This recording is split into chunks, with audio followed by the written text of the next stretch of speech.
Hi, my name is Lee Johns. I'm the VP of Product Management for Starboard Storage Systems, and we're going to give you a brief introduction on this next generation architecture, which is going to enable you to really simplify the way you manage storage within your business.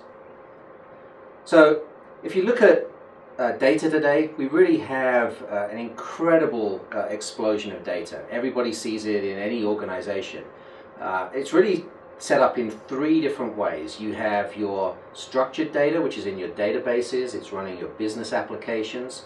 You've got unstructured data, which is growing at an incredible rate today. This is all your video, your MP3 files, all of the file infrastructure that you have within your organization. And then you've got virtualized data, and everybody knows that virtualization is really burgeoning in every single customer. In fact, by the end of 2014, it's predicted that 80% of all workloads will be virtualized, and that 80% of all data will be unstructured data. So today, storage has challenges in managing this new growth, and part of that challenge is that a lot of the storage that people use today was really designed on a 20-year-old architecture. So you've got storage that's trapped in capacity in different silos because people have built different storage systems for each of these workloads. It's very expensive to scale it efficiently. Oftentimes you have a sprawl of different storage devices in your organization. There are disruptive upgrades, there are high licensing costs as you increase the capacity of your storage. And then storage doesn't really understand the applications that are running on it and can't optimize itself very efficiently for each of those applications that you have running in your environment. So what's really needed is a modern architecture for storage, and that's what Starboard Storage System is bringing to you. If you take a look at some of the things that we're bringing to market in this next generation storage environment, first, the ability to run mixed workloads. A single storage system that can consolidate and virtualize all of your data on one single system, and that of course makes it easier to manage. We build in solid state. Solid state gives us the ability to really accelerate the performance of your workloads. We have a dynamic pooling architecture that makes it very, very easy to manage without understanding all of those old concepts around LUNs and meta-LUNs and all of the traditional storage management concepts. And then we really provide a mechanism for cost-effective scaling, and we remove some of the traditional bottlenecks. In fact, we remove the array controller from the system because that gives us the ability to really understand the data all the way from when it comes into the system right down to the disk. We can still give you great advanced data protection. We'll talk about that in a second. Also, to eliminate that licensing issue, we provide an all-inclusive software stack, and we build this upon an x86 architecture. So you can be assured that as the x86 architecture increases and going forwards, that we have a platform that can really grow with you. So let's take a look at a few of the highlights of the AC72, which is our current platform. First, as I mentioned, we run mixed workloads. You can run your virtual machine applications against this storage, you can run your file-based NAS, and you can run your block-based applications either in an iSCSI or a fiber channel environment. You don't have to worry about what interconnect you happen to prefer in your environment. We support all of those. Then we make it very easy for you to manage across these environments as an IT generalist, because typically, if you have these multiple different systems for SAN and NAS, you probably have a specialist that understands how to manage those systems. That's expensive, and so we create storage apps that enable you to very simply and consistently set up iSCSI, fiber channel, CIFS, or NFS on the system.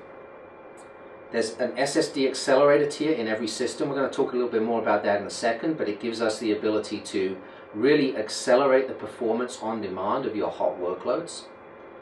We have a very balanced system, so not every storage application is about performance. Some of them are about how do you manage the capacity and the dollars per terabyte, and we deliver a system that gives you the ability to do both of those in one system.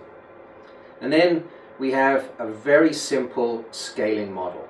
If you want to increase storage on the system, you can simply add new storage into the system. It increases our single pool of storage that you then manage, and it's very easy and cost effective for you to do that within your environment. We can even take advantage of next generation disk drives. As disk drives become larger and larger, you don't have to worry about which RAID groups do I need to put those in. We can scale with any type of disk.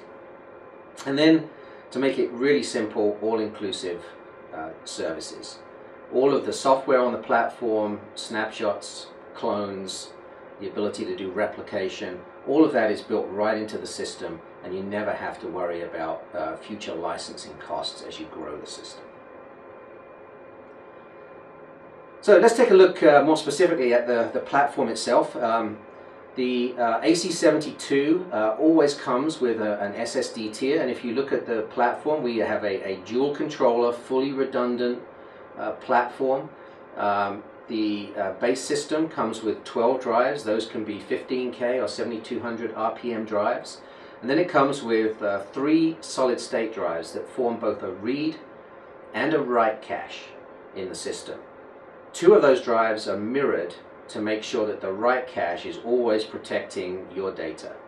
And then the other is for the read cache, and it's a spillover to the memory that we also have in the system for cache. So, it's a very solid architecture in terms of enabling you to provide the standard disk-based capacity at a very low cost, but also then accelerate that performance with our solid-state tier. Now, there are many ways that people are taking advantage of solid-state drives today. And there are organizations who are building systems that use all solid-state drives. They're all in. This is an approach for situations where you have extreme IOPS. It tends to be for niche applications in certain markets. Really doesn't satisfy the needs or the cost profile for most workloads. Then there's a whole bunch of people who are adding SSDs in. Essentially, they're just using SSDs as a disk. They haven't thought about the overall systems design. They haven't thought about how to use SSDs in conjunction with the back-end disk drives in order to deliver the best performance on your system. But with the Starboard Storage AC72, it's designed in. It was built from the ground up to deliver both high IOPS and a low dollar per gig. SSD is integral to our system, and to give you an example of what that means, we use the SSDs for a number of very innovative functions in the system. For instance, we actually do not write zeros that are often generated by applications and consume space to our system. A lot of other vendors have to do things to try and extract those zeros, and that's a complex process and can use a lot of processing power and time on the system. We don't even write those zeros in the first place because we can leverage our solid state tier to ensure that we can strip those out before they hit the disk. So, dynamic pooling architecture. Underlying the platform is a very innovative architecture. We've removed the array controller and the complexity that that delivers, but we're still providing an incredible, highly available solution on the platform. So first, the dynamic storage pool is thin and efficient. Everything is always thinly provisioned. You can use the full capacity of all the drives in your system, and you're not constrained by traditional RAID groups. We have very easy expansion, as I mentioned, easy to grow the system because of the dynamic storage pool. It also gives you faster rebuilds than traditional RAID, because as you replace a drive in the system, we actually rebuild that drive from many other drives in the system. We're not funneled through one particular drive in terms of rebuild time. And this means that you're actually in a degraded state for a lot less time than you would be in a traditional storage array. And then we provide enhanced data protection.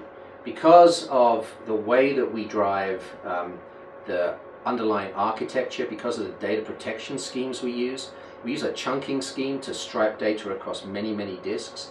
And this gives us the ability to really very granularly manage the availability of each of your applications. So you can craft every single volume to an availability and a usability parameter so that you get the best out of every single implementation and every application in your environment. And we also have the solid state acceleration tier. So the solid state acceleration tier is always there. It's always ready to accelerate the performance of your workloads. It requires no management. You don't have to manage policy. You simply use the solid state acceleration tier to accelerate workloads on demand. So what happens is, as you start to hit a workload, as that becomes frequently accessed or recently accessed, it will be moved into the solid state tier, and then your reads will come from that tier. We also have a write tier within the solid state acceleration tier as well, and that write tier enables you to really improve the performance of the writes to the system, and it's mirrored so that you're always protected. So you get immediate data promotion, immediate performance for your hot applications all the time on demand, and you don't have to manage a single thing. So the AC72, as I mentioned, comes with an all-inclusive software license. The capacity expansion that you can do on the system, which can grow up to 474 terabytes, also doesn't require additional software licensing. And we provide a great set of features as standard on the platform, including snapshots, replication, thin provisioning, space reclamation, and of course the accelerator tier, which is really driving the performance of the platform. So let's take a look at how the AC72 benefits you in a virtualized infrastructure. First, it virtualizes your storage infrastructure. Everybody's virtualizing their server infrastructure, but now you can bring together iSCSI, Fiber Channel, CIFS, NFS, all of those workloads onto one single system. You can run your structured, unstructured data and virtualized data on that one single platform.